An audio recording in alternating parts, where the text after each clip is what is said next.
Thank you.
काला करीते संतजन, काला करीते संतजन, सवे त्यांचा नारायण.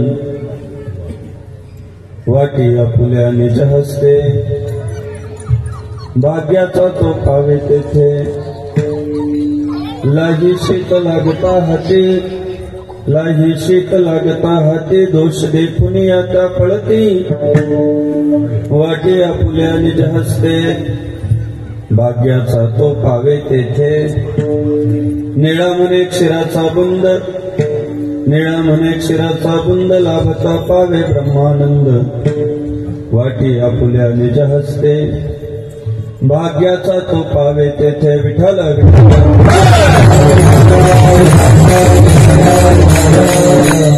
महायोग पीठेत देवी मरथ्या, वरम पुंडरीकाय दातुं इंद्रैः. समागत्य तिष्ठन्तमानन्द कंदम्, परब्रह्मलिंगं भजे पांडुरंग. पांडुरंगाकडे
काला करीते संतजन, काला करीते संतजन, सवे त्यांचा नारायण.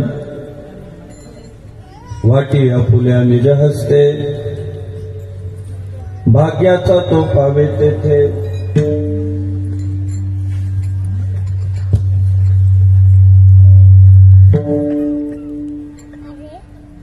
आपल्या महाराष्ट्रातील हिंदू धर्म जो टिकला, तो टिकवण्यामध्ये सिंहाचा वाटा जर कोणाचा आहे तर तो वारकरी संप्रदायाचा आहे.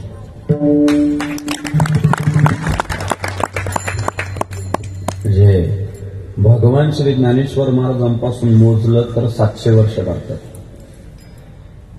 आपण निरीक्षण करा, साधारणपणे महाराष्ट्रात जे परकीय आक्रमणं सुरू झाली ती 12व्या शतकामध्ये सुरू झाली.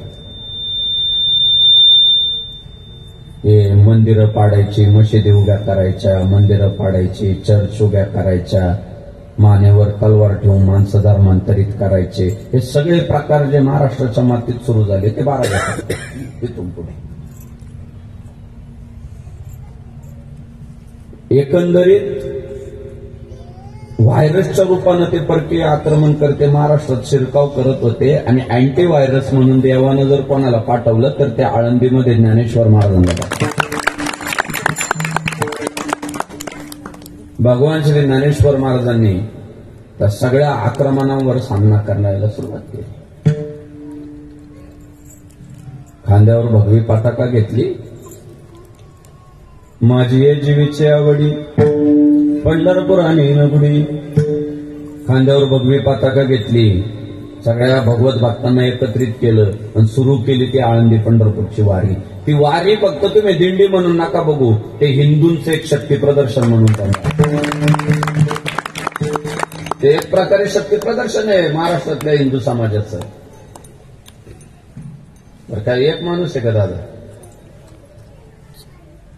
बरं कुठं जाहिरात नाही काय नाही हो. लई फारशी ऍडव्हर्टाईज पण नसते. युट्यूब ओपन केलं ऍडव्हर्टाईज लागली, टीव्ही चालू केला ऍडव्हर्टाईज लागली, आळंदी में आओ ना, पंढरपूर में आओ ना, देव में आओ ना. हा युट्यूब ओपन केल्यावर रमी पे आओ ना महाराज आहे, त्याच्या द्वाराच ऍडव्हर्टाईज सुरू आहे.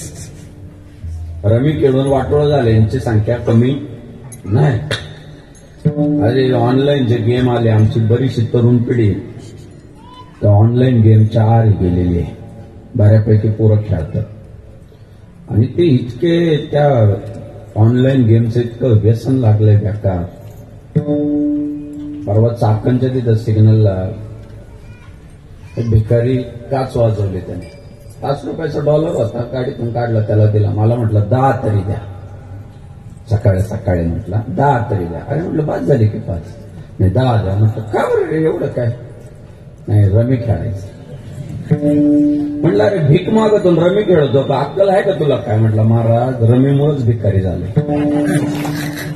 म्हणजे एकदा ते व्यसन लागलं की ते सुटत नाही. सोलापूरचा विषय संतोष महाराज. झोपलेल्या आईच्या गळ्यातलं मंगळसूत्र कापलं पोरांनी आणि नंतर ती सगळी शहानिशा केली की एवढ्यात शेवटच्या थराला हा पोरगा का गेला असेल. तर जेव्हा सगळं निरीक्षण केलं, त्याचा सगळा शोध घेतला, तेव्हा कळालं की तो ऑनलाईन गेमच्या नादी लागलाय. पोरं गळ फास लावून घेत आहे, पोरं नैराश्यात गेली, त्यांना पैसे शिल्लक नाही राहिले की ती वेडी होतं. त्यांना ते खेळावंच वाटतं आणि प्रत्येक ऑनलाईन गेमच्या अगोदर ते सूचना देत आहे. त्यांच्यावर गुन्हे दाखल करता येत नाही. त्यांनी त्यांचं इतकं सावध भूमिका घेतलेली, ते आधीच सांगतात याचे व्यसन लागू शकतं. ते म्हणतात आम्ही आधीच सांगितलं. आता मी मागं म्हटलं तंबाखू बंद करा, तंबाखू बंद करा, तंबाखू बंद करा. लय प्रयत्न केला मी महाराष्ट्रात. ते कंपनीचा पाठपुरावा केला. कंपनी म्हटले हो आम्ही आधीच पुढीवर लिहिलं हे खाल्ल्याने कॅन्सर होतो.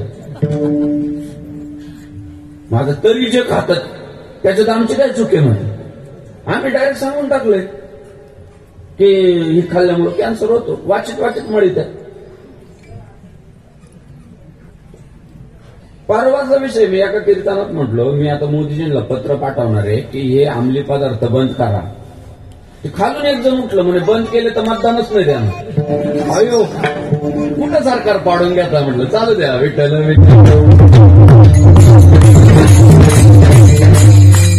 चुकीच्या ज्या गोष्टी आहेत त्या पसरवल्या जातात, त्या फोपावल्या जात आहेत आणि त्याचं सगळीच अडकलेली माणसं.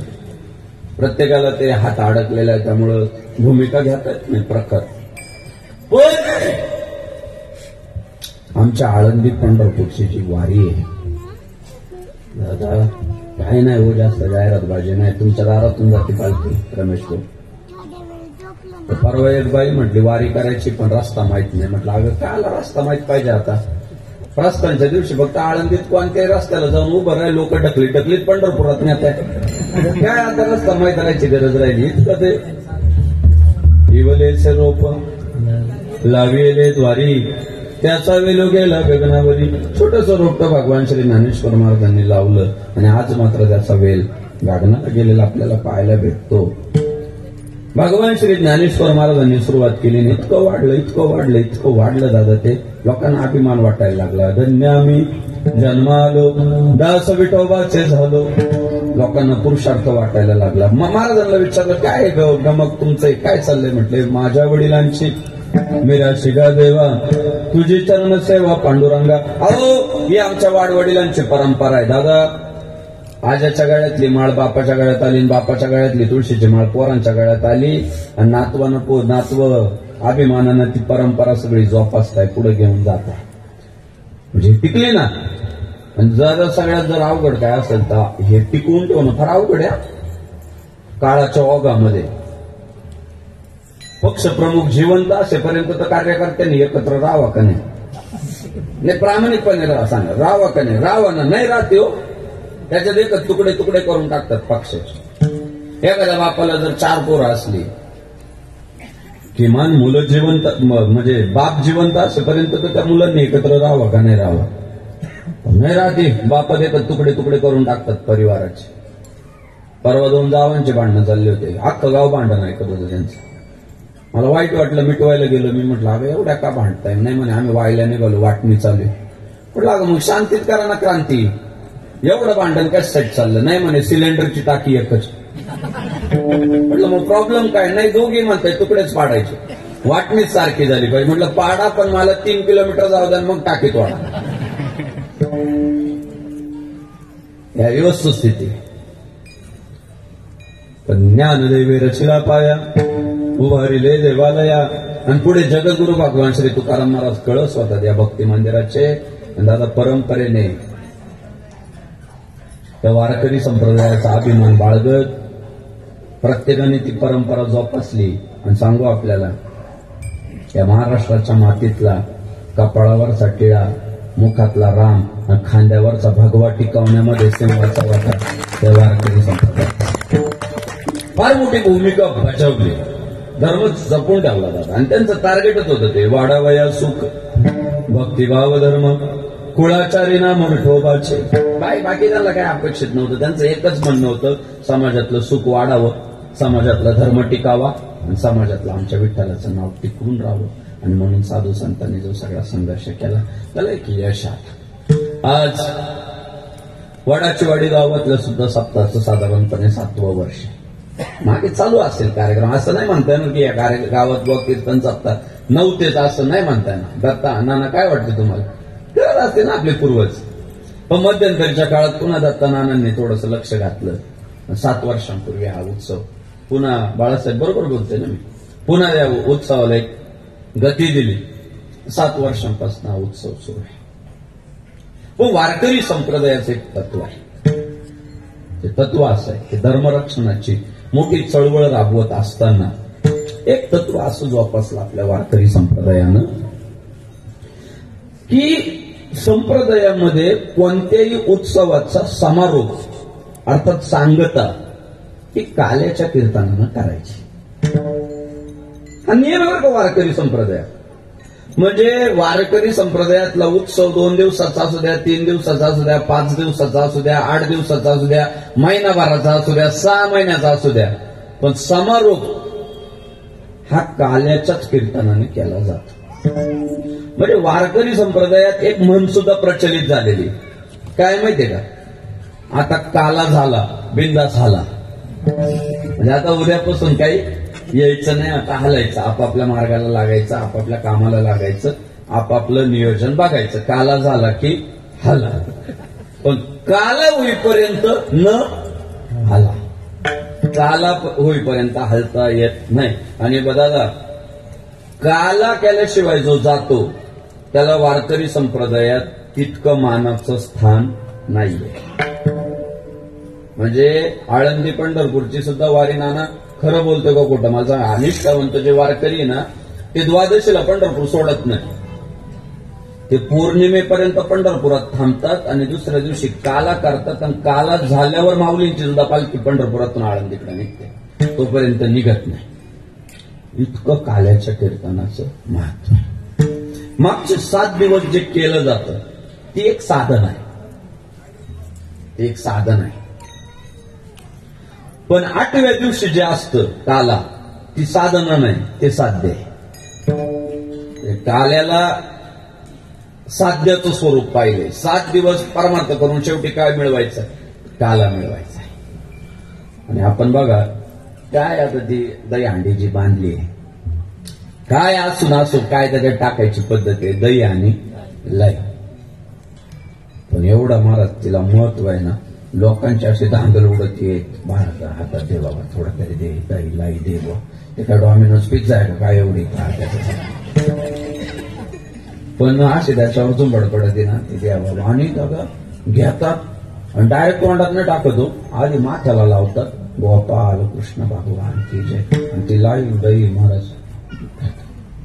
आपण जर पाहिलं असेल तर तो जो चौकात आपला भेळवाला आहे त्याला एवढी मन लावून भेळ बनवतो ना तो सारखा हलवीत राहतो वर खाली वर खाली वर खाली ते पातीला सारखं त्याचं चालू राहतं इतकं मन लावून बनवतं ना ते तिखट बनवू का आंबट बनवू का गोड बनवू का कश काय त्याची एक इच्छा राहते गिऱ्हाईक परत आलं पाहिजे आपल्याकडे भेळ खायला बनवत राहतो मन लावून बनवतो आणि प्लेटमध्ये ते वतले ना भेळ गिऱ्हाईक विचार करीत नाही राहू एवढं याने मन लावून बनवले आपल्यासाठी 10 मिनिटं ते पातीला वर खाली करीत होता. आता प्लेट हातात घेतलं कोणी डोक्याला नाही लावितो गप्पा गप्पा गप्पा खायला सुरुवात करते झालं मग काय किती झाले रे तर गाव एवढं मन लावून त्याने बनवलं पण त्याला कोण नमस्कार करत नाही. आमच्या माडक्यात काही नाही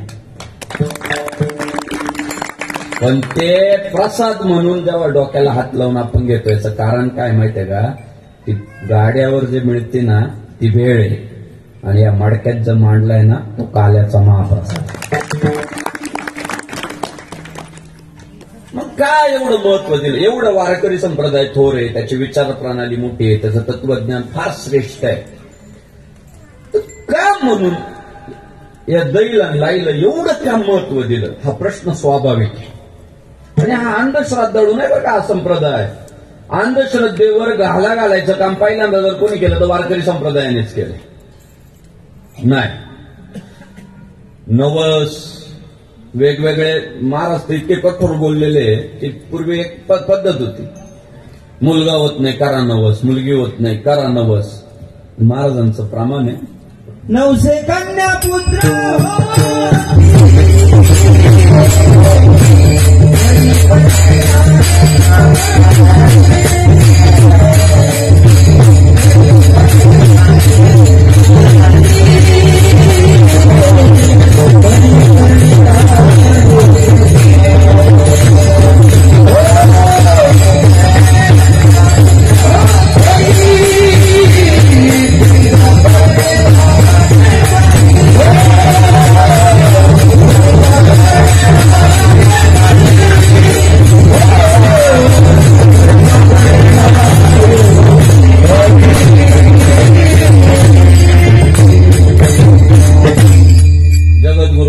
श्री तुकाराम महाराज नवसे कन्या पुत्र होती तरी का करणे लागे पती. ते म्हणाले जर नवसानं मुलं मुली होतात तर मग नवरा करायची गरजच काय. म्हणजे त्या काळात लोकांचे माथे शुद्ध करायचं काम आणि अंधश्रद्धेपासून दूर नेण्याचं काम जर कोणी केलं तर आपल्या वारकरी संप्रदायाने केलं. म्हणजे हा वारकरी संप्रदाय अंधश्रद्धाळू अजिबात नाही. पण हा वारकरी संप्रदायाचं एक वैशिष्ट्य आहे हा समोरच्याची उंची बघून आहे ना त्याच्या उंचीवर येऊन समजून सांगत. म्हणजे समोरच्याची लेवल काय बौद्धिक लेवल काय त्याला किती कळतं किती समजतं आणि त्याच्यासाठी ते लहान होतं. म्हणजे उदाहरणार्थ अर्भकाचे साठी पण ते हाती धरली पाटी. लहान बाळासाठी ना शिक्षक पाटी घेतं आणि त्याला गिरवून दाखवते बघ असा लिहायचा ए असा लिहायचा झेड असा लिहायचा. त्याला पार त्याला शिकलेलं राहतं पण त्याला लहान पोरासाठी काय व्हावं लागतं लहान. आता आमचा एक मित्राचे वडील आहे न्यायाधीश छोटं पद नाही न्यायाधीश भाऊ. सगळी मॅटर शेवटी तिथं क्लिअर होतात खरं काय आणि खोटं काय. भेटायला गेलो होतो मी परवा तर त्या म्हणजे आमच्या मित्राचा जो मुलगा आहे म्हणजे त्या न्यायाधीशाचा नातू त्याच्या पाठीवर बसलेला होता न्यायाधीशाच्या आणि ते घोडा झालेलं होतं. मी घरात गेलो पाहिलं ते चाललंय ते आपलं घोडा ते बसलेलं त्याच्या पाठीवर. मी म्हटलं बापरे साहेब तुम्ही घोडा झाले काय करता म्हणे. त्याला कळत नाही ना मी न्यायाधीश.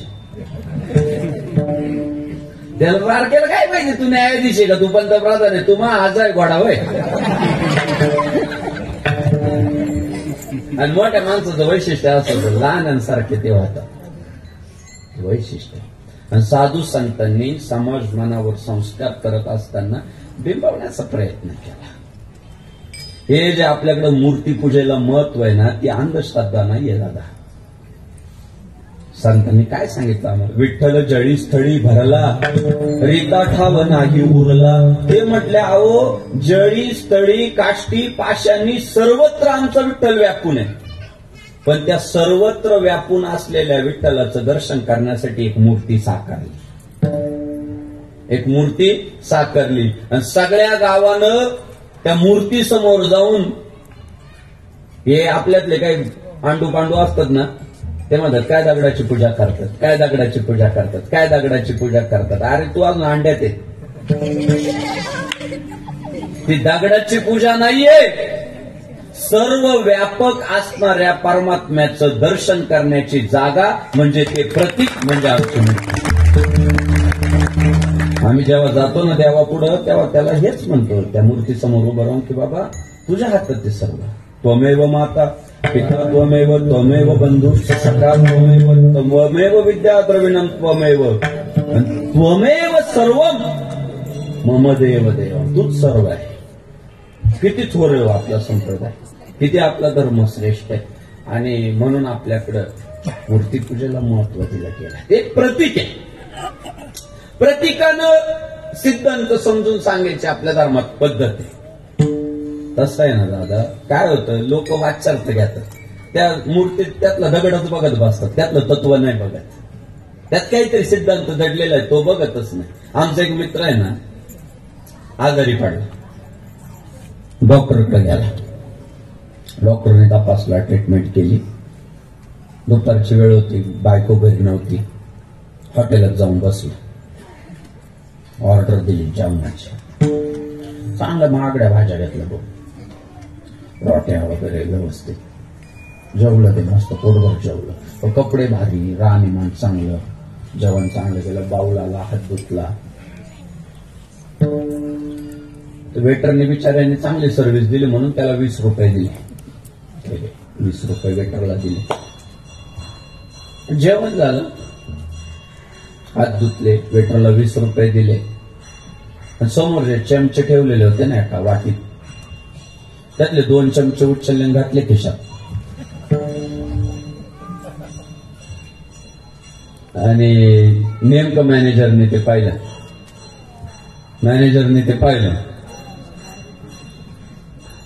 मॅनेजरला इतकं वाईट वाटलं. राव, एवढे भारी कपडे घातले, एवढ्या भारीतल्या भाज्या ऑर्डर केल्या, बिल पण दिलं, वेटरला 20 रुपये दिले. काय हलकट प्रवृत्ती असेल राव. एवढा मोठा माणूस चोरून चोरून काय चोरतो तर चमची. एखादा गरीब माणूस, हलकट माणूस, भिकारी जेव्हा चोरी करताना समोरच्याला पटत राव, जाऊ द्या, नाहीच आहे त्याच्याकडे, काय करील त्याचा नाईलाज आहे.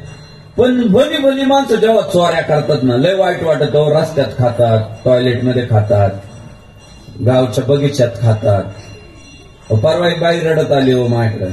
मला म्हटली आमच्या सरपंचाने माझा संडास खाल्ला. काय कळालं नाही मला, काय कळालंच नाही मला. मग नंतर मी माहिती घेतली की नाही, ते काहीतरी शासकीय स्कीम चालू आहे, प्रत्येक घरात टॉयलेट द्यायचंय. त्याने कागदावर तर तिच्यासाठी टॉयलेट आणलं, पण ते तिच्यापर्यंत येऊच दिलं नाही. ते त्याने मध्ये टाकलं ते आपलं. काय वाईट वाटतं असं केल्यावर. काय दुर्दैव आहे. चांगली मोठी माणसांकडून मोठ्या अपेक्षा असतात. मोठ्यासारखं वागावं. मोठ्याने जेव्हा असा हलकटपणा केला ना, नाही ते शोभत, खरंच नाही शोभत. आज सेवा करण्याची लय मोठी संधी हो राजकीय मंडळींना. तो सरपंच असू द्या, उपसरपंच असू द्या, नगरसेवक असू द्या, अहो मोदी असू द्या, शाह असू द्या, लय मोठी संधी हो. काही असो, आपला पंतप्रधान आहे राव, रुपया नाही त्याच्या अकाउंटला. यशवंतराव चव्हाण जेव्हा गेले म्हणतात, तेव्हा त्यांच्या अकाउंटला 3 का 4 रुपये होते म्हणतात. मला नक्की माहित नाही, पण फार कमी रक्कम होती. यशवंतराव चव्हाण, स्वर्गीय यशवंतराव चव्हाण जेव्हा गेले, काही लोक कमवतच नव्हते. ही लोक आहे ना समाजासाठीच करायची, राबायची, दावायची, पाळायची, स्वतःचा खिस्सा भरत नव्हती. ती संधी राहते हो. आता आमच्या संप्रदायात सुद्धा काम करायला एवढी संधी आहे ना, लोक तुमच्यावर विश्वास ठेवतात, तुमचं ऐकतात. तुम्ही त्याचा फायदा नाही उठावला पाहिजे, गैरफायदा. विचारा संतोष महाराजांना, दादा आज मला पोरं म्हणतात लय बाबा संग्राम बापू एवढा फेमस आहे सोशल मीडियावर, एवढा फेमस आहे, 5-50 हजार तरी घेत असं.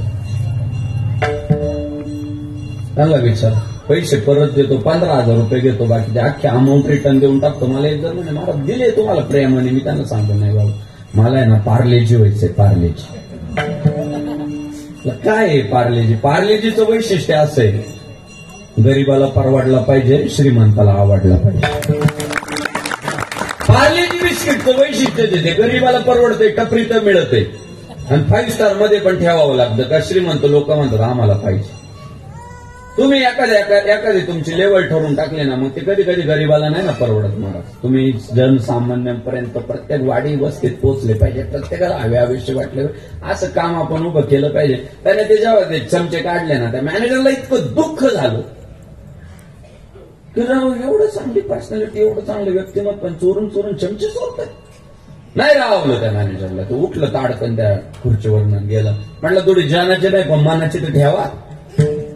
एवढे चमकदार कपडे घालतात, एवढ्या भारीच्या भाज्या ऑर्डर करतात, वेटरला टीप देतात आणि चमचे चोरतात म्हटलं ते इतकं उचकलं. नीट बोल तोंडावर, चोर कोणाला म्हणतोय? अहो तुम्हाला चोर म्हणतोय, तुम्ही माझ्या देखत चमचे खिशात घातले. नीट बोल म्हणे, चोर नको म्हणू. काय विचारायचे त्या डॉक्टरला जाऊन विचार. येणार का काय बघा 10,000? डॉक्टरला विचार. डॉक्टरला काय विचारू, तू चमचे चोरले दाखवू का सीसीटीव्ही फुटेज?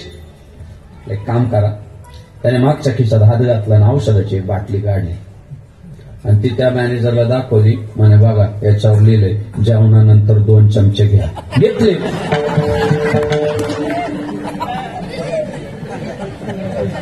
ते मॅनेजर महाराज कॉमात गेलो.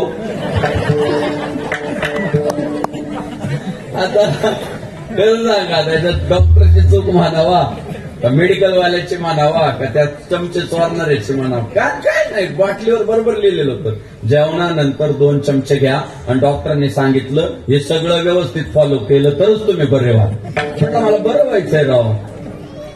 काय झालं? डॉक्टरने जे लिहिलंय की जेवणानंतर 2 चमचे घ्या म्हणजे काय, हॉटेलमधले चमचे ढापा? त्याचा अर्थ असा आहे की जेवण झाल्यानंतर 2 चमचे घ्या म्हणजे औषधाचे 2 चमचे प्या. हे शहाण्या माणसाने समजून घ्यावं लागतं. विठ्ठल विठ्ठल समजून घ्यावं लागतं की याच्या मागचं बोलण्यामागचा उद्देश काय.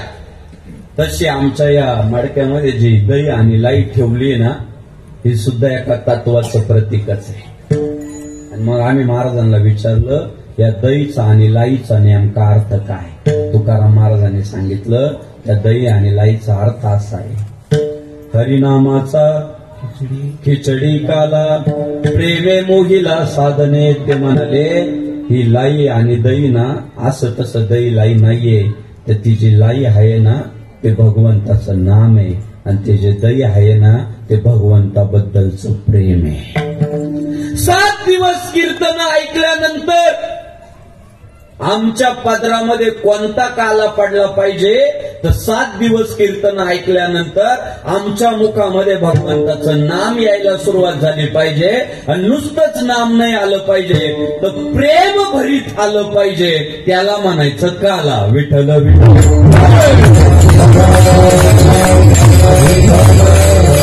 तो काला आम्हाला प्राप्त झाला पाहिजे की आमच्या अंतःकरणामध्ये भगवंताबद्दलचं प्रेम निर्माण झालं पाहिजे आणि आमच्या मुखामध्ये भगवंताचं नाव आलं पाहिजे. आणि ते इतकं दुर्लभ आहे, इतकं दुर्लभ आहे. आणि त्यामुळंच काला फार दुर्लभ सांगितला, फार दुर्लभ. आजी हो सामरावती काला पहावया येते, देव विसरते देह भावा फुला. हा काला जो आहे हा अत्यंत दुर्मिळ अशा प्रकारचा सांगितलेला आहे. का बरं? त्याचं कारणच आहे, या जगामध्ये 2 गोष्टी फार दुर्लभ आहे. एक म्हणजे भगवंताचं नाम आणि दुसरं म्हणजे भगवंताबद्दलचं प्रेम. नाम पण दुर्लभ आहे. आपल्याला सगळ्यांना कथा ती माहित आहे, वाल्ल्या पोळ्याची. अहो त्या रस्त्याच्या कडेला उभं राहायचं आणि येणाऱ्या जाणाऱ्या माणसाला अडवायचं. लुटायचं त्यांना. आणि लुटलं का तसं नव्हतं जाऊ देत, डायरेक्ट मराठा ते मारूनच टाकायचं डायरेक्ट त्यांना. आणि मारल्यावर पण गप नव्हतं बसत, खडा उचलायचं आणि रानात टाकायचं. म्हणजे मोजून पण ठेवायचं किती मारले, रेकॉर्ड ठेवायचं ते आपण किती टार्गेट पूर्ण केलं. इतिहास असं सांगतो पट्ट्याने रांजण किती भरवावं. 7 रांजण भरवलं. मी कधी कधी विचार करतो तर वाल्या कोळ्याच्या तुलनेत तुम्ही आम्ही लय देव माणसं हो. आपण काय माणसं मारितो का हो? आपले पाप करून करून आपण काय पाप करणार हो? दुधात पाणी टाकून विकू.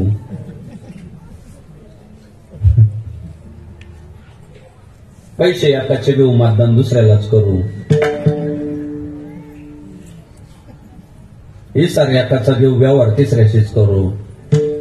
महिला मंडळ तुम्ही सुद्धा पाप करून करून काय माणसं मुंगी जरी आले ना भांडे धुताना अशी बाजूला काढून टाकतात. मी पाहिले इतक्या सज्जन असतात. पाप करून करून काय पाप करणार? नवऱ्याच्या खिशातले 100 काढले. आता नाही वेळ, तर वाडाच्या वाडीत तर नाही वेळ तशी आता बनव.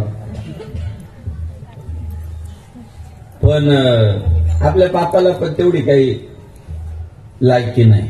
तसं पाप इतकं ब्रँडेड होतं ते माणूस मारायचा आणि खडा रानात टाकायचं. 7 रांजण भरवले बघ त्याला.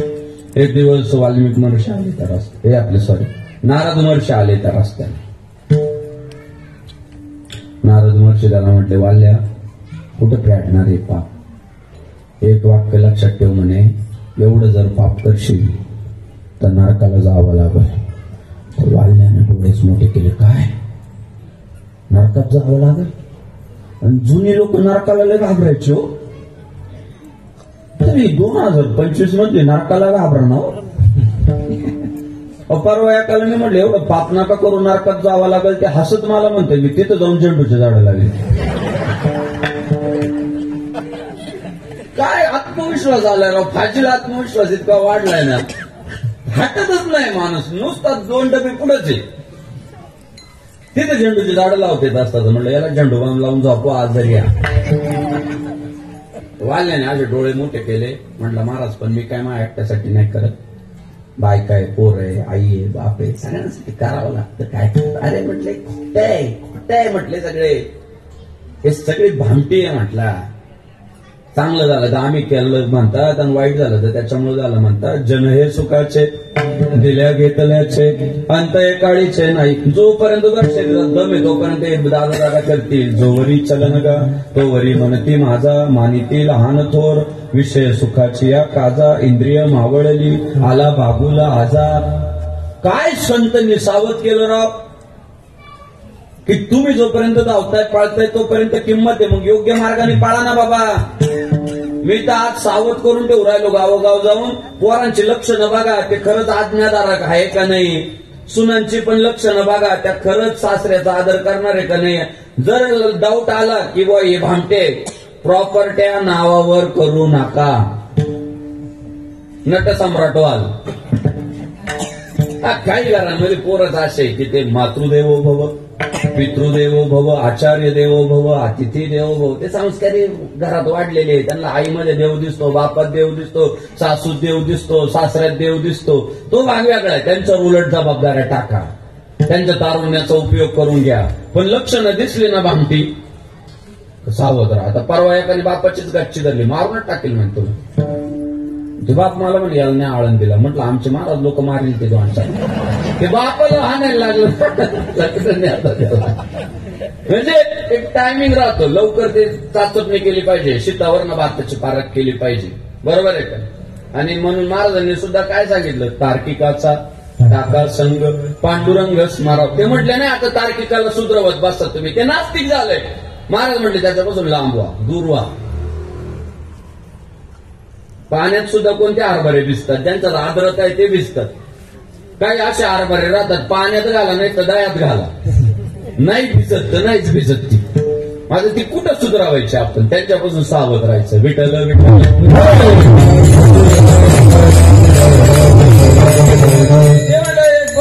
ते कोण येणार नाही म्हटले, सगळे हात वर करतील. तोंडला थांबाव जाऊन विचारून येतो. त्याने बांधलं बा, नारद महर्षीला बांधून ठेवलं एका झाडाला. गेलं तर घरी आईला बापाला म्हटलं, आई बाबा कोण आपल्याला विचारित होतं राव. मी जेव्हापासून या 2 नंबरच्या धंद्यात गेलो, कोणत्या लग्नात गेले ते निवेदक पहिलं तुमचंच नाव घेतो. वाल्याचे बाबा आले, जोरात टाळ्या वाजल्या. आपली दहशतच तेवढी म्हणे, आता अख्खं गाव आपल्याला घाबरतं. तुमचं नाव घेतलं नाही तर काय राडा होईल सगळ्या गावाला माहिती. पहिलं तुमचंच सत्कार आणि तुमचंच नाव घेतंय. पण हे सगळं केल्यामुळे जे पाप होणार आहे, नरकात जावं लागेल, याल का? ते आई वडील म्हटले, बाळा देवांना नरकाला पाठवतो आम्ही, देव आहे ना, देवांची जागा नरकात आहे काय? लाज वाटते का तुला? अजून पाप केलं ना अजून पाप करायचं काय, आम्हाला नरकाला पाठव. त्याला वाटलं आई बाबा नाही म्हणताय, चला ते म्हटलं मंडळीला जाऊन विचारू. गेलं बायकोकडं, बायकोला म्हटलं, अगं काळे मणी घालून फिरायची तू ग, माहेरी कोण विचारित नव्हतं तुला, सासरीत अजिबात किंमत नव्हती. मी जेव्हापासून 2 नंबर मध्ये गेलो, सोन्यात बायको आहे का बायकोच सोनं आहे काळानं. पण या सगळ्या कामामुळे जे पाप झाले त्याच्यामुळे नरकाला जावं लागल. तू येशील का? अहो तिने अख्खं सोनं उतरून ठेवलं. ती म्हणाली हे सोनं आणि तुम्ही सोन्याच्या बदल्यात नरकात देता काय? म्हणे मला मी काय 2025 मध्ये बाई आहे का काय? नाही म्हटले, ही ती तर एवढी टळकत होती नरकाला, तिने ते सगळं उतरून ठेवलं. म्हटले बाबा मी परत काळे मणी घाली तशी राहील, पण हे नरक वगैरे काही नको मला. त्याला धाका बसला. पोरांकडे गेलं ते पोरांना, अरे हे सगळं पाप आपल्याला होतंय, नरकात जावं. पोर म्हणे बाबा तो धंदाच आम्ही करणार नाही, हे वाटमारीचा धंदा आम्हाला अजिबात करायचा नाही, आम्ही आमचे प्रोफेशन बदलणार आहे, चतकुर भाकर सुखाने खाणार आहे, तो धंदाच आम्हाला करायचा नाही. अहो एवढा शॉक बसला वाल्याला, बाप रे बाप म्हणे. अहो तीच बरं पोटासाठी लागत किती राव, काय माणसाच्या गरजा मर्यादित आहे. आणि काय हा सगळा पसारा वाढवला आणि सगळं पाप पदरात पाडून घेतलं, लोकांचे तळतळात पदरात पाडून घेतले, शेत सारात पदरात पाडून घेतले. पश्चाताप झालं. झप झप झप गेलो नारद महर्षींकडं आणि भांडायला सुरुवात केली. म्हटलं जानाची नाही पण मनाची थोडी तुम्हाला पण पाहिजे. ते म्हटलं काय झालं, ही वेळ आहे का तुमची इकडे यायची? किमान अर्धा रांजण भरावला होता तेव्हा तरी यायची. तोंड वर करीत आले कधी 7 रांजण भरल्यावर. आता मला अक्कल पाजाडीत आहे की नरकाला जावं लागलं ना, असं होईल आणि तसं होईल. आता काय शिल्लक राहिलं म्हणे नरकात जायचं. तेव्हा नारद महर्षी म्हटले, बाळा मय हो ना, मी आहे ना म्हटलं, काळजी कशाला करतो. साधू संतांना जे आई म्हटलंय ना, तुम्ही संत माय बाप कृपावंत कायमी पतित कीर्तिवानू. साधू संतांना जे आईबाप म्हटलंय त्याचं एकमेव कारण, जगाच्या पाठीवर फक्त आईबाप असतात जे आयुष्याच्या प्रत्येक टप्प्यावर माणसाला सहकार्य करण्याचं काम करतात. आणि दुसरे जर कोण असतील तर ते साधू संत असतात जे आयुष्याच्या प्रत्येक टप्प्यावर माणसाला दूर लोटून नाही लावत. ते त्याला म्हटले, बाळा अजूनही वेळ गेलेली नाही, काळजी नको करू, याच्यावर पर्याय आहे. माझ्या विठ्ठलाचं नाव इतकं श्रेष्ठ आहे की पापाचे पर्वतच्या पर्वत जाळत आहे. घेता नाम विठोबाचे पर्वत जळते पापाचे, हरी उच्चारणी अनंत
आपला हिंदू धर्म आहे.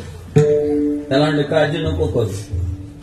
हरी उच्चारणी अनंत पापराशी जातील लया शिक्षण मात्रे. पापाच्या राशीच्या राशी जाळण्याची ताकद आपल्या देवाच्या नावात आहे. घेता नाम विठोबाचे पर्वत जळती पापाचे. राम म्हणता रामाची होईजे पदी वैसोनी पदवी घेईजे. अहो राम म्हटलं की राम होतंय. त्याला म्हटले नको काळजी करू. आता ना एक काम कर, राम म्हण. आणि दादा वाहिल्या इतका म्हणजे अडचणीत आला, प्रयत्न करत होता, पण त्याच्या मुखातून रामाची आहे ना ते राम म्हणायला जायचं आणि त्याच्या मुखातून मारा यायचं. ते मारा म्हणायचं, मारा. नारद महर्षीला त्याने हात जोडले, म्हटला महाराज माझा एक प्रॉब्लेम आहे, मला मारा म्हणता येते, तुम्ही जे सांगताय ते मला मानता येत नाही, कारण मी आयुष्यभर क्वायटा चालवलेला, मी क्वायटा गँगचा अध्यक्ष आहे.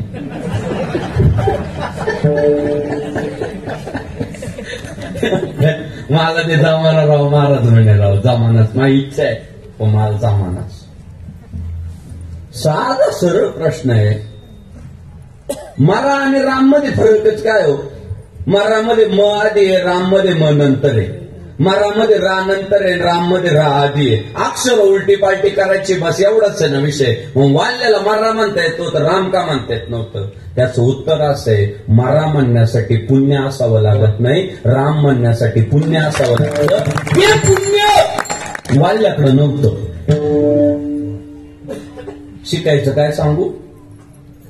जर आमच्या मुखातून राम येत असेल ना तर समजून घ्यायचं आम्ही पुण्यवान आहे. सहज येत नाही राम. आम्ही रोज कीर्तन करतोय भाऊ, आम्ही भजन करतो ना. या हात विठ्ठल विठ्ठल म्हणतात, तोंड विठ्ठल विठ्ठल म्हणतंय, ते टाळ विठ्ठल विठ्ठल म्हणतात, हे वाद्य चांबड्याचं हे विठ्ठल विठ्ठल म्हणतोय. पण काही असे नमुने राहतात, प्रतिसादच नाही. विठ्ठल विठ्ठल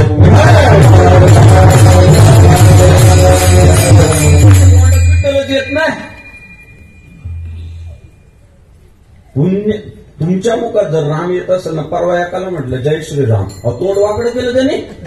मला म्हटलं बीजेपीचं काम करता वाटतं. इतकं वाईट वाटलं मला. म्हटलं राव तुझ्या घरात कोणी नव्हताच का रे रामराव? म्हटलं होता की आमचा पंचाचा रामराव होता. म्हटलं तो बीजेपीनेच काढला होता. काय दुर्दैव आहे राव. आमच्या घराण्यात आमचा आजा रामराव होता, पंजा रामराव. प्रत्येकाच्या घराण्यात कोणीतरी रामराव जर हिंदूच्या घरात जन्माला आलेला असेल मग तो राम काय बीजेपीने दिला काय? तो रामराव तो कोणी दिला आम्हाला? वाल्मिक महर्षी सारख्या साधू संतांनी दिलाय तो राम आम्हाला. तो आवडीनेच घेतला पाहिजे, आवडीने भावे. प्रेमानच देवाचं नाव आलं पाहिजे आमच्या मुखात राव. काय हरकत आहे? पण पुण्य लागत ना, काहींच्या पत्रातच नाही ते पुण्य. परवा एक पोरगा आला माझ्याकडे, म्हटलं निवडणूक लढवायची, काय करू? म्हटलं रामनवमी कर, मोठ्या प्रमाणात झेंडे लावून टाक, भगवी टोपी घाल, जय श्रीरामचा दे नारा. ते म्हटलं तेवढं नाही जमणार. म्हटलं पड मग काय आता. एक आलं त्याने ऐकलं, म्हटलं ठीक आहे महाराज, भारत का बच्चा बच्चा जय जय श्रीराम बोलेगा, फुल नारा दिला, आलं निवडून. काळ अहो देवा, मला एक सांगा, देवाला राजकीय नजरेतून बघायची काही गरज आहे का? समजा आता माझा आजा आहे, माझ्या आजाचं जर प्रत्येक गावातला प्रत्येक माणूस म्हणत असेल की आमच्या घरात फोटो लावायचा आहे तुमच्या आजोबाचा, वाईट वाटायला पाहिजे का? आनंद व्हायला पाहिजे. आनंद व्हायला पाहिजे ना. माझ्या आजाचं उदरकीकरण व्हायला लागलं, माझा आजा घराघरात पोचायला लागला, माझा आजा फेमस व्हायला लागला, आनंद व्हायला पाहिजे ना. काय राग येतो? आहे ते जगभरातून लोक येऊ राहिले ना, काही टेन्शन येतंय. कोणाला? हिंदूंना. अरे आपल्याला आनंद व्हायला पाहिजे. आमचा राम जगात जर पोहोचत असेल, जागतिक आदर्श होत असेल, आनंद व्हायला पाहिजे. आपल्याला कौतुक वाटायला पाहिजे. राजकारणाच्या ठिकाणी अहो सगळ्यात आपलं, आपण जन्माला आलो ना तेव्हा रामाच्या कृपेने आलो, आणि मेल्यावर सुद्धा काय? राम नाम सत्य आहे. मध्ये काय? रामच सत्य आहे ना. तो ते सर्वस्व आपल्या लोकांना कळतच नाही. हे जे आपण बंगले बांधून ठेवले ना, भले भले मरून पहा फक्त, लगेच पुढच्या पिढीचे. 7 वारे आपण प्रॉपर्टी घेऊन ठेवल्या, आपल्याला वाटतं 7 वाऱ्यावर माझं नाव आहे, बंगल्या माझ्या नावावर आहे, गाड्या माझ्या नावावर आहे. मरून बघा, ते लगेच नाना पुढच्या पिढीचं होतंय. ऑटोमॅटिक होतंय. पण हे जे देऊळ उभं आहे ना, साधं असू द्या, हे कालही आमचं होतं, आजही आमचं, मेल्यावर पण आमचं. हा धर्म आपली संपत्ती हो, खऱ्या अर्थानं आपली प्रॉपर्टी ही आहे राव. आणि आपण त्याच्यापासून बाजूला जाऊ राहिलो, जे आपलं नाही त्याच्या मागे मोकार पळू राहिलो आपण. पुढच्या काळात तर माझी इच्छा आहे, जशा पद्धतीचे वडाच्या वाडीमध्ये बांगले पाहतोय मी, त्या बांगल्यांना शोभला असं देऊळ झालं पाहिजे. आता हलकं असं मला म्हणायचं नाही, पण तुमच्या बांगल्यांपेक्षा हलकं वाटत आहे जरा. हे बंगलं, हे मंदिर कुठं शोभत माहितीये का? जिथं कौलारू घर आहे, साधे आपल्या आरसीचे बांधकाम आहे, तिथं हे देऊळ शोभत उत्तम.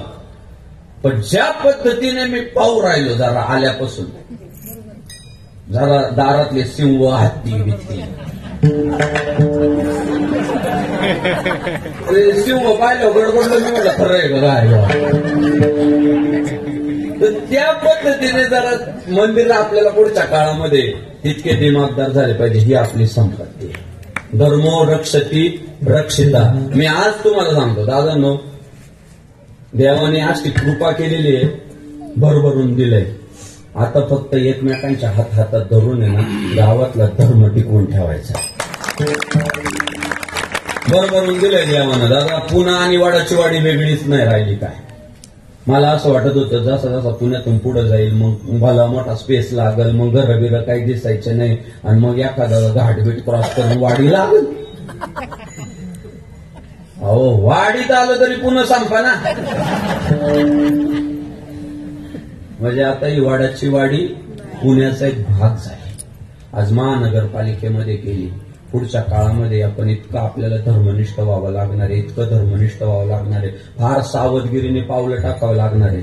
अहो हे मी तुम्हाला सांगतो, तुम्ही श्रीमंत झाले म्हणजे हिंदू धर्म श्रीमंत झाला. तुम्ही आपल्या सगळ्या धर्माचे तुम्ही सदस्य आहे ना, तुमचं राहणीमान उंचावलं म्हणजे काय आलं, हिंदू धर्मीय लोकांचं राहणीमान उंचावलं. आणि तो आमचा हिंदू बांधव आहे ना, दिवसेंदिवस श्रीमंतच होत गेला पाहिजे, तो डुबला नाही पाहिजे. आम्ही जे मुळशी मावळ पट्ट्यात जे पाहिलं, मुळशी पॅटर्न पिक्चर नंतर आला, त्याच्या आधी आमचा इंदोरीकर बाबा सांगत होता की जमिनी विकणाऱ्यांनी सावधगिरीने पावलं उचला, त्या पैशांची योग्य गुंतवणूक करा. हे बघा, हे शहरीकरण होत असताना मी तर हा सल्ला देणार नाही, जमीन विकू नका, देऊन उपयोगच नाही, आरक्षण पडत आहे दपादप, तो सल्ला मी देणार नाही. पण आमच्या हिंदू कुळाची नाव आहे त्याच्यावर, बरोबर आहे ना, हिंदू कुळांची नाव आहे ना आपल्या. पुढच्या काळात आपली जबाबदारी आहे, जो आमच्याकडे पैसा आला त्याची गुंतवणूक आम्ही अशा पद्धतीने केली पाहिजे की पुढच्या पिढ्यांनी म्हटलं पाहिजे आमच्या वाडवडिलांनी योग्य गुंतवणूक केली. कारण मी तुम्हाला सांगतो, आमच्या पोरं भांबवून जातात. हो दादा, परवा आमच्या एका मित्राने मर्सिडीज आणली. हो मर्सिडीज आणली. खरं सांगतो, एक वाक्य कुठं असेल ना, तुम्ही म्हणाल राव याला काल बोलावलं. त्याने मर्सिडीज घेतली, प्राइस आहे 80 लाख रुपये. घेऊन आलं घरी आणि मला दुसऱ्या दिवशी म्हटलं गाडी विकायची. म्हटलं का नाही, बायकोला नाही आवडली. म्हटलं का बरं नाही आवडली? नाही तिची बैठक नाही आवडली. म्हटलं तिला चालेल, म्हटलं चालतंय, गिराईक बघू. दादा, त्या 80 लाख रुपयाच्या मर्सिडीजची दुसऱ्या दिवशी किंमत किती माहितीये का? 50 लाख. वडात ताण करून कस्टमर म्हणायचं 50 पर्यंत घेऊ. परत शोरूमला गेलो, ती काय म्हणता एक्सचेंज करू, ते म्हणजे 50च होईल आता याचं व्हॅल्युएशन. म्हणे का शोरूमच्या बाहेर पडली ती. अरे बाबरे, काय लुट मारे राहू ही. म्हटलं अहो तिचं टायर नाही शिजलं. म्हटलं अजून नाही. म्हणे तिचं शोरूमच्या बाहेर पडली, तिची व्हॅल्यू कमी झाली. म्हटले 50 लाखाला द्या. दादा, आम्ही जिथे गुंतवणूक करू राहिलो त्याच्यात जर भाव इतके झपाट्याने उतरत असतील शोरूमच्या बाहेर आल्यानंतर, मग आम्ही थोडं जागरूक व्हायची गरज आहे. आमच्या पिढ्यांनी खूप जागरूक व्हायची गरज आहे. माझं म्हणणं आहे, आम्ही जर एखादा एकर दिला असेल ना शहराच्या विकासासाठी, तर त्या एकराचा आपण 100 एकर केलंच पाहिजे. हात जोडून विनंती करा, ही कोण नाही सांगणार. मॉलवाल्यांना तुमचं गिराईक करायचंय, दुकानदारांना तुमचं गिराईक करायचंय, सगळ्यांची अपेक्षा आहे श्रीमंत झाले तर उद्या निवडणुका लढवतील. परिणाम काय? जेवढा खाली जाईल तितकं याला सांगल तर कोण सांगल? एक तर धर्मप्रचारक सांगतील, नाही तर समाजसेवक सांगतील, दुसरं कोणच सांगणार नाही. त्यामुळे आपल्या लोकांनी खूप जागरूक राहिलं पाहिजे, खूप सावध झालं पाहिजे आणि आपलं आयुष्य हे धर्माच्या रक्षणासाठी, देवाच्या रक्षणासाठी आणि देशाच्या रक्षणासाठी घालवलं पाहिजे. आज मी तुम्हाला सांगतो, एवढी मजबूत झाली आपली लोक. मी परवा तुमच्याच परिसरात कोणीतरी 40 लाखाचा बैल आणला. 40. मला आनंद वाटला. मी त्याला फोन केला, म्हटलं दादा तुम्ही 40 लाखाचा बैल घेतला, हार्दिक अभिनंदन, पण तुमच्याकडून मला एक अपेक्षा आहे. म्हटलं काय? म्हटलं जो माणूस 40 लाखाचा बैल घेऊ शकतो ना, तो 500 गाई एकटा सांभाळू शकतो.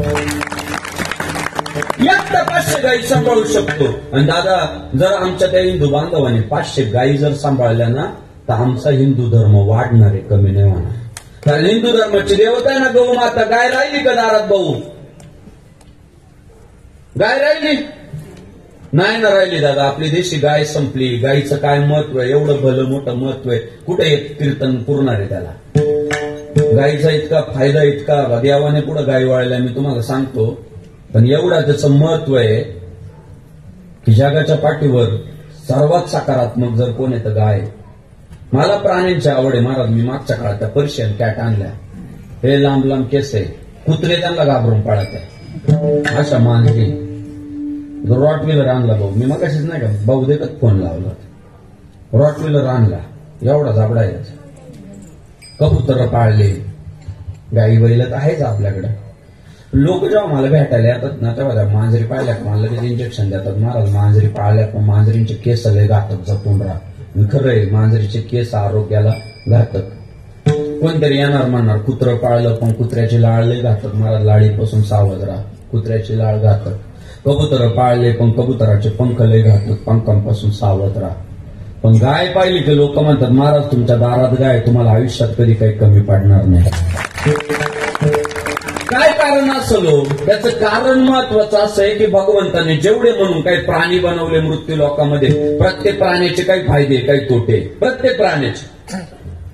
तुम्ही मांजर पाळा काही फायदे काही तोटे, कुत्रा पाळा काही फायदे काही तोटे, कबूतर पाळा काही फायदे काही तोटे, माणूस पाळा भरपूर तोटे कमी फायदे. पण जगाच्या पाठीवर एकमेव गाय जिचा एकही तोटा नाही, सगळे फायदे. त्या गाईचं मूत्र कामाचं, त्या गाईचं शेण कामाचं, त्या गाईपासून निर्माण होणारे नंदी महाराज कामाचे. अहो गाईचं आसनं सुद्धा कामाचे. भाकड वाहू द्या गाय. आता वैज्ञानिक म्हणताय थकलेले, निराश झालेले, कर्जबाजारी, उद्विग्न, मनोरुग्ण जर गोमातेच्या सहवासात जरी राहिले तरी सकारात्मक होतात. कॉरा आहे त्यांचा. म्हणजे प्रत्येकाचा एक कॉरा असतो बघा. गावात काही माणसं सकाळी सकाळी भेटू द्या, कामच होत नाही पुढच्याच. त्यांचा ऑरा निगेटिव्ह राहतो भाऊ.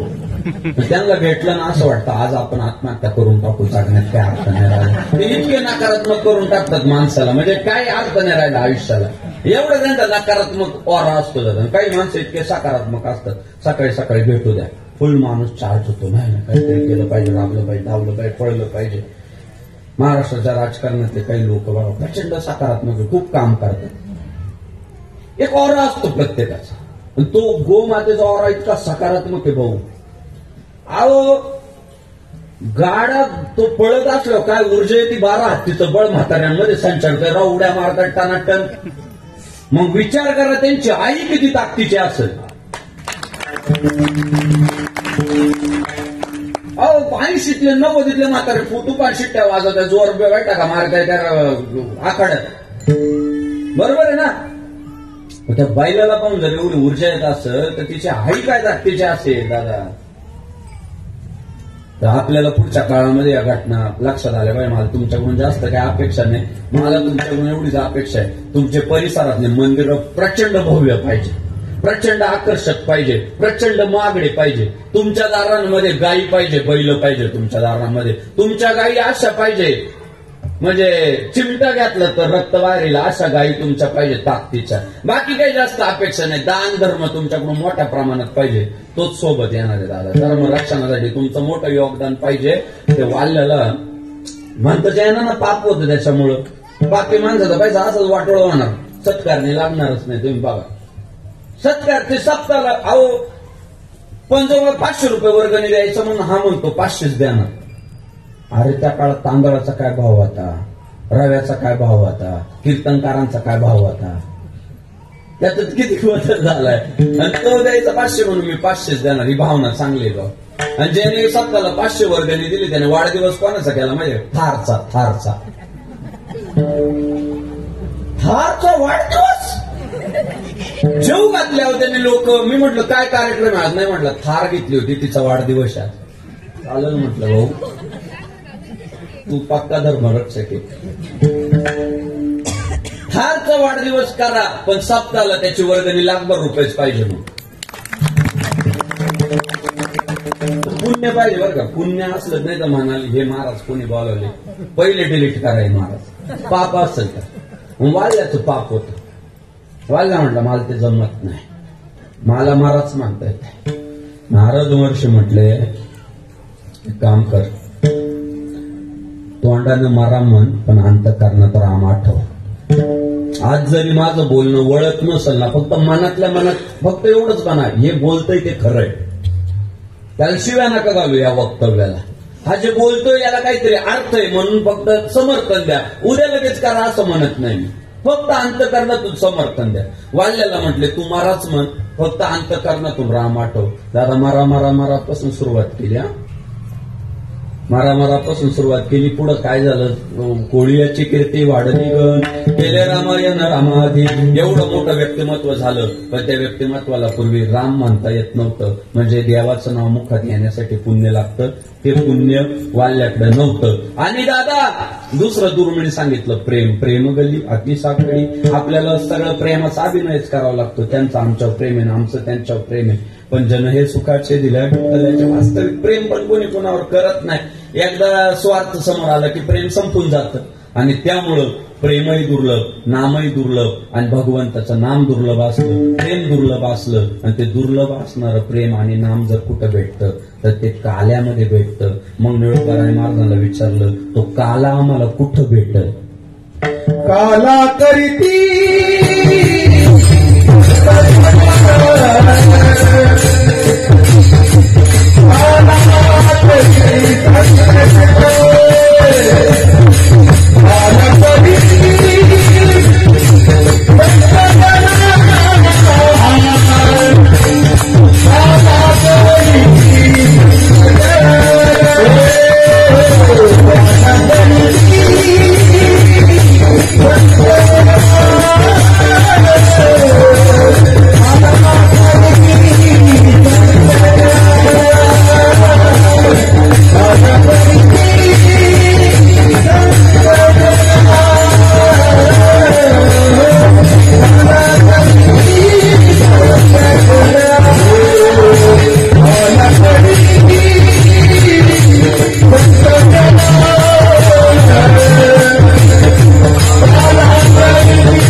अपेक्षा आहे, करावं काय लागेल.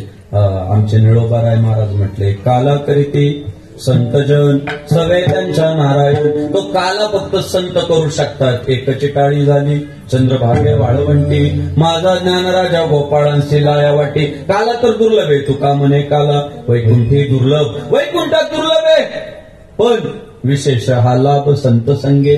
म्हणजे वर्णन असं आहे की काल्याची या आसे देवजळी झाले मासे. काय झालं, देवांना एक अहंकार, ते झाले देव आणि त्यांना पाहिजे काला.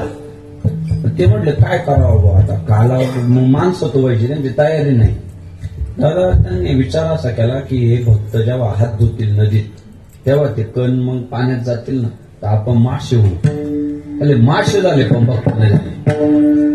अहंकार त्यांना काही सोडता आला नाही. मासे झाले तर देव नाही झाले, हे भक्त नाही झाले. आणि निळोबाराय महाराज म्हणतात तो काला भेटू जर कोणाला शकतो तर भक्त भक्तांना भेटू शकतो. आणि म्हणून काला करीती संतजन सवे त्यांच्या नारायण. मग तुम्हाला आम्हाला सुद्धा जर तो काला मिळवायचा असेल, तो महाप्रसाद जर मिळवायचा असेल तर ज्ञानोबा तुकोबांच्या संगतीत जाऊन या रे नाचू प्रेमानंदे. रामनामाची या छंदे विठ्ठल विठ्ठल विठ्ठल.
बाळ सगुणगुणाचे ताने ग, बाळ दिसते गोजीर वाने गे. काय सांगा त्या गाराने ग गोकुळच्या नारी. आता तुम्ही काय करायचे सांगताय म्हटले, माझं बाळ इतकं एवढं भारी गुणाचं बाळ आहे माझं, तानं बाळ आहे. पण रोज रोज जेव्हा तक्रारी गवळणींच्या यायला लागल्या तेव्हा यशोदा मातेच्या सुद्धा लक्षात आलं, गंगाधर ही शक्तिमान हा ते नक्की पटा करणारा. आणि मग यशोदा मातेने जे सांगितलं की बाळा आता जबाबदारी घ्यावा लागल. आणि बघा त्या आईने आपल्या लेकरावर जबाबदारी काय टाकली तर गाई घ्यायच्या आणि चारायला जायचं. गोधने चारावया जातो शारंग पाणी. पण मग आमचा कृष्ण एकटा नाही गेला गाई राखायला. ज्या पोरांना शब्द दिला होता ना, यालं तरी यारे लागे अवघे माझ्या मागे मागे आजी देतो पोटभरी पुरे मनाला तोवरी. त्या सगळ्या गोपाळांना हात दिले म्हटले, ए कार्यकर्त्यांनो तुम्ही पण तुमच्या गाई घ्या रानात या. अरे तुम्ही गाया घेऊन सारे गोपाळ रानात या. आणि मग सगळ्या गोपाळांनी त्यांच्या त्यांच्या गाया घेतल्या. आगाव पोरगा आपण शहरात पाठवलं ना, ते तिथं जाऊन इथले बोलून घेतो तिकडं. आणि देवाने सगळे ते सगळे बाळगोपाळ तिकडे बोलून घेतले आणि मग मात्र तिथं मोठ्या प्रमाणात खेळ झाले. विठू दांडू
यमुनेच्या वाळवंटामध्ये खेळ खेळायला सुरुवात झाली. पण किती वेळ खेळणार? खांदीबाग, पोटीबुक, काही खेळावयाचे सुख. आणि मग सगळ्या गोपाळांनी देवाला विनंती केली की देवा आता आम्हाला प्रसाद पाहिजे, आता झाली आता वेळ.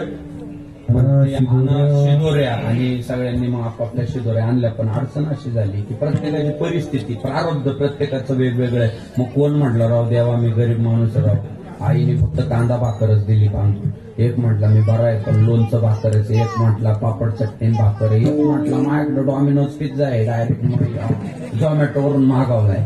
दुसरा म्हटला नाही माझ्याकडे बर्गर आहे, मॅकडॉनल्डचं बर्गर आहे. मग देवाला काळजी अशी वाटली, एकाकडे बर्गर, एकाकडे पिझ्झा, एकाकडे लोणचं, एकाकडे पापड चटणी, एकाकडे कांदा, कसं जमायचं? मग भक्त म्हटले नाही देवा आपण सगळे एक आहे ना, मग एक काहीतरी आपल्याला सगळ्यांना स्वाद भेटला पाहिजे. मग देवाने युक्ती अशी चालवली, सगळ्यांच्या शिदोऱ्या घेतल्या. एवढा परमार्थाचं वैशिष्ट्य असं आहे की सगळ्यांना सारखं सुख भेटलं पाहिजे या भावनेने प्रेरित झालेला धर्म कुठला आहे? तो हिंदू धर्म.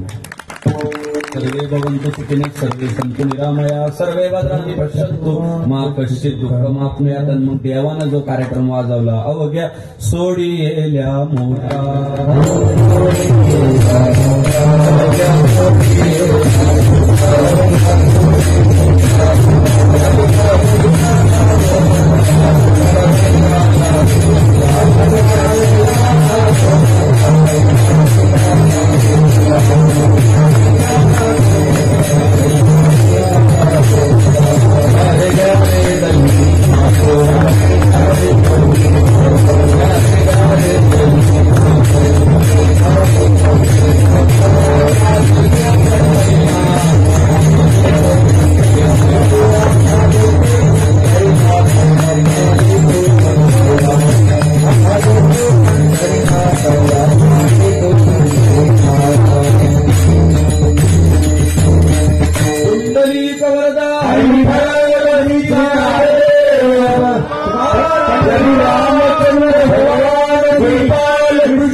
शिवाजी धर्मवीर संभाजी हिंदू धर्म की भारत माता की जय श्रीराम जय श्रीराम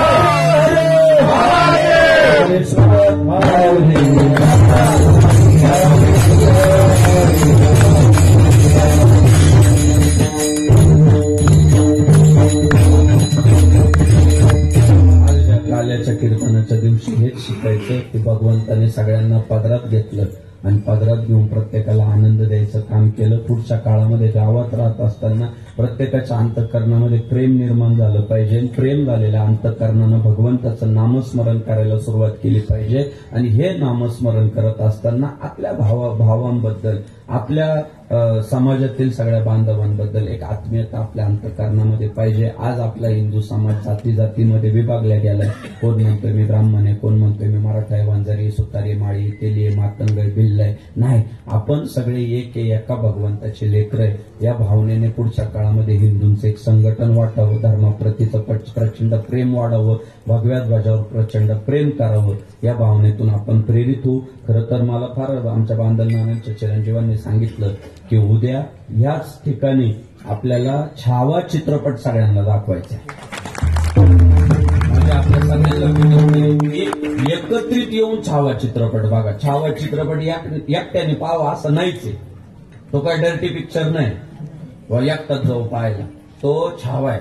आणि दादा, धर्मासाठी जागावं कसं आहे आम्हाला छत्रपती शिवाजी महाराजांनी शिकवलं. आणि हिंदू धर्माच्या रक्षणासाठी प्रसंगी मारावं देखील कसं हे धर्मवीर छत्रपती संभाजी महाराजांनी शिकवलं. ही जी लेकरं गावातली टाळ घेऊन उभी ना, यांच्यासाठी जोरदार टाळ झाला पाहिजे. आपण धर्माला जाऊ राहिलो. शिवरायांनी संभाजी राजांवर कशाचे संस्कार केले? धर्माचे संस्कार केले. आज राजा होता महाराष्ट्राचा, फॉरेनला पोरगा पाठवता आला असता शिकायला, पण त्यांनी त्याला पहिल्यांदा धर्माची बीजं त्यांच्यात रुजवले. आणि परिणाम आमच्या धर्मवीर छत्रपती संभाजी महाराजांनी धर्मासाठी बलिदान दिलं. पण औरंगजेबाला शरण गेले नाही. 1000 वेळा जन्माला येईल, 1000 वेळा मरल, पण हिंदू धर्माची पितुरी नाही करणार. हे तत्व आज खरा इतिहास जगासमोर यायला लागला. माझ्या काळात जे चाललं होतं ना, धर्म धर्म धर्म काही नसतो. मी नेहमी सांगतोय की अरे बाबा, याच देशात राहून काही लोक म्हणतात आम्ही मुसलमान, काही लोक म्हणतात आम्ही ख्रिश्चन आहे. मग आपण हिंदू आहे ना, आपल्याला कधी कळणार? म्हणून आपणही हिंदू म्हणून थोडं संघटित झालं पाहिजे. आज परिसरातले काही भाग, त्या भागातल्या गल्ल्यांमधून जायची डेअरिंग नाही राहिली दादा. जाऊ शकत नाही आज हिंदू माणूस. पुढच्या काळात ते जर फोपावत गेलं तर काय होऊन जाईल हिंदू? तो वेगळा मुद्द्याचा विषय. नाना म्हटले बापूला परत एकदा गावात आणेल मी तेव्हा सविस्तर बोलेल. तुमच्या आज नेमका मला बांधून टाकला, माझ्याकडे दिला काला दिला नानाने माझ्याकडे.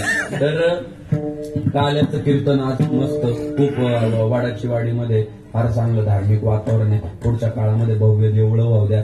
नाना आपल्याला सप्ताहाच्या जागेचं सुद्धा एक नियोजन करावं लागणार आहे. अजून भव्य जागा लागणार आहे. आपल्याला जागा आता कमी पडते. माझं मत आहे 50% पुरुष बसले पाहिजे, 50% महिला बसल्या पाहिजे. अशी चौरस एका जागेचं आपण सगळ्यांनी नियोजन करावं.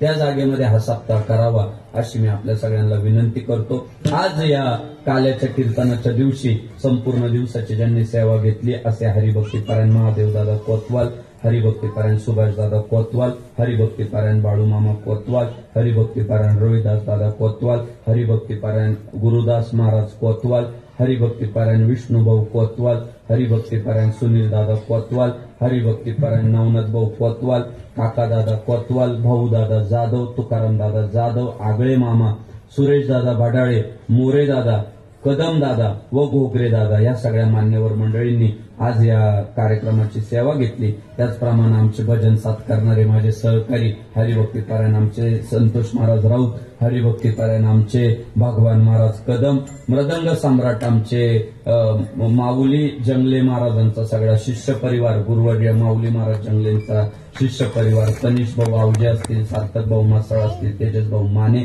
व इतर सगळी मान्यवर विनेकरी आमचे दिनकर महाराज बांदल.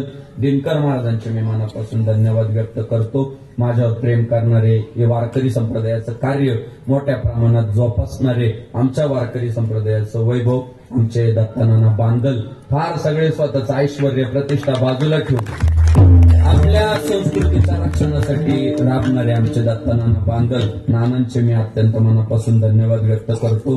त्याचप्रमाणे आज मला ज्यांनी निमंत्रित केलं असे या गावचे सन्माननीय बाळासाहेब दादा कोतवाल, त्याचप्रमाणे सन्माननीय आमचे बाळासाहेब दादा आगळे या मान्यवर मंडळी, बाळासाहेब दादा आगळे असतील या मान्यवरांचे मी मनापासून धन्यवाद व्यक्त करतो. असंच प्रेम पुढच्या काळात असू द्यावं. मला आळंदीतनं आमचे रोहिदास दादा मुंगसे व राहुल शेठ चितळकर पाटील या मंडळींनी फार आग्रह केला ही तारीख घेण्यासाठी. रोहिदास दादा मुंगसे असतील, राहुल शेठ चितळकर असतील, त्या सगळ्या नेते मंडळींची मी मनापासून धन्यवाद व्यक्त करतो. बाकी पुढे सगळी वारकरी संप्रदायाची, सामाजिक क्षेत्रातील, राजकारणातील, गावचे नगरसेवक, माजी नगराध्यक्ष, ग्रामपंचायत सदस्य, सरपंच, विरोधी पक्ष नेते, आपल्या सर्वांच्या चरणी मी नतमस्तक होतो. माता भगिनींची मोठ्या प्रमाणात उपस्थिती